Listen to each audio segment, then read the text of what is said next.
Hey, this is Crypto Ice. Today I want to talk about the different kind of perspectives that you can have during this next bull run so that you have an exit strategy that works for you. I figure if I can show you different options, then you can make an informed choice that works for you. Okay, so being a macro investor to me means that you've taken the time and the effort over to find the bigger perspective. So in this crypto space, the more I have learned in 2 years and 3 months, I've gotten a pretty good idea of where this market could be. Do I know for sure? No, nothing's a guarantee, but do I have a good idea of, how big this thing could get over the next 5 years? That gives me the confidence to be able to hold when this market's going to go up and down and up and down. My XRP investment, I've seen it go up and down, 80 cents, down to 20 cents, 15 cents, up to 50, down to 20. I've been able to hold and sleep like a baby. Why? Because I've done enough research consistently that I know what I hold. So that's the real learning curve. That's the real disadvantage of people that just come in during the bull run, is they don't have that learning curve yet of what they're holding. But outside of that, let's just talk about what is your options when the bull run comes and you got money in the game, okay? So for people that took the XRP challenge that I gave a couple months ago, if you put in basically $200 when it was 20 cents, you would get 1,000 XRP. And what I was saying is if you held that XRP to $1,000, which I personally believe it can get to one day, that's $1 million. Okay, so let's say you put in your $200, got your 1,000 XRP.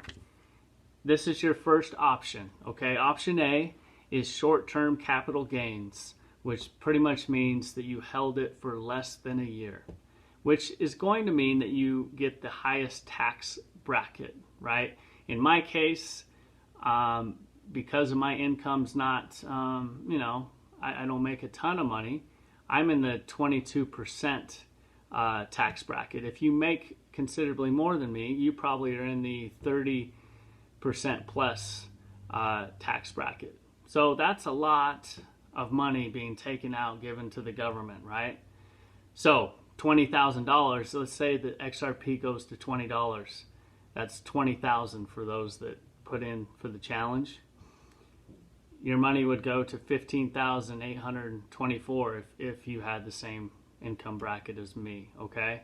So that's option one. If you can avoid short-term capital gains and hold it longer than a year, then that's advantageous.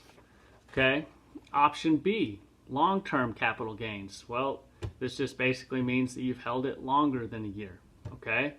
And so it goes, for me, it went from 22% to 15%.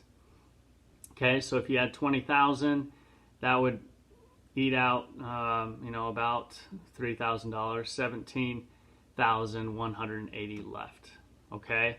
So that's better. Definitely better if you can shoot for the long term. It should be at least a consideration. I wouldn't base all of it on it. If XRP went to $100, obviously, I'm not telling people not to take profits, just telling them the options. Okay, that's option B. Option C is the passive income option, which I highly recommend as part of your portfolio.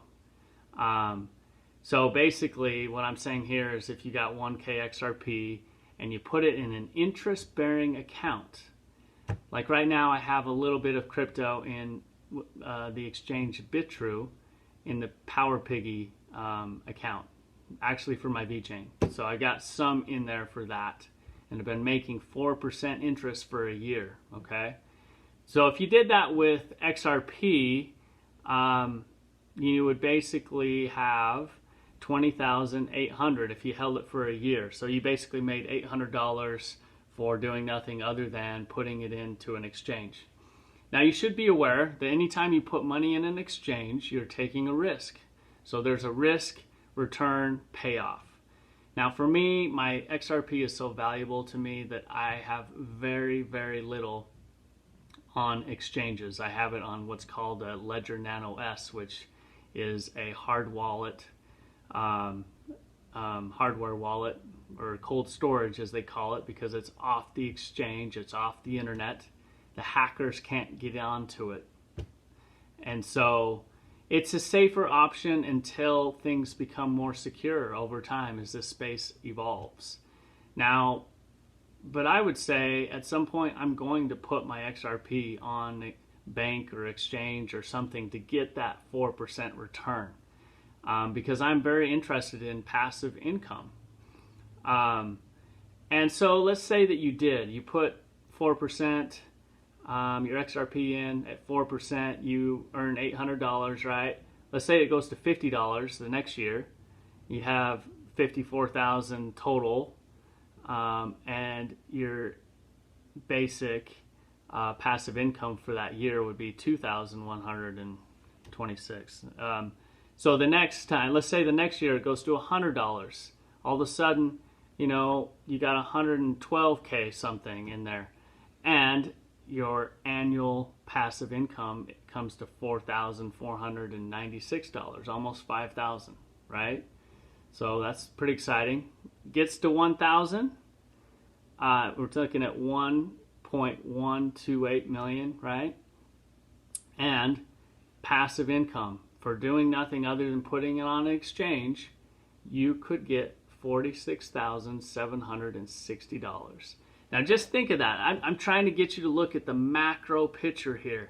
If you're one of these that's just coming into the space and don't know a whole lot yet, I want to show you what's possible so that maybe you'll take a percentage of your XRP per se and let it ride. Let it ride if you believe in the investment, if you actually want to take the time to know what you hold.